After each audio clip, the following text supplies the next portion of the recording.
Lesson 2, January 7 through 13.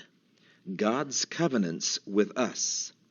Sabbath afternoon, read for this week's study Matthew 10:22, John 6:29, Deuteronomy 28 verses 1 through 14, Proverbs 3 verses 1 through 10, Malachi 3 verses 7 through 11, and Matthew 6 verses 25 through 33.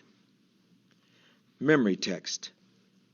Now it shall come to pass, if you diligently obey the voice of the Lord your God, to observe carefully all his commandments which I command you today, that the Lord your God will set you high above all nations of the earth, and all these blessings shall come upon you and overtake you, because you obey the voice of the Lord your God.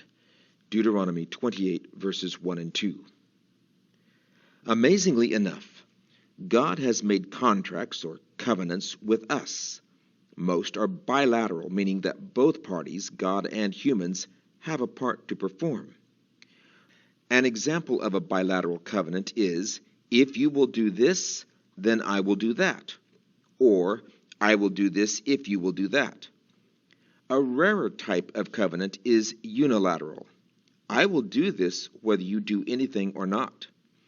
A few of God's covenants with humanity are unilateral. For example, he makes his sun rise on the evil and on the good, and sends rain on the just and on the unjust. Matthew 5:45. Following the flood, God promised humanity and every beast of the earth that there would never be another flood to cover all the earth, regardless of our actions.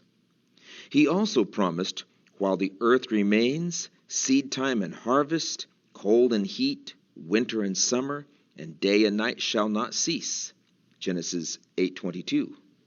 The seasons will come and go regardless of what we do.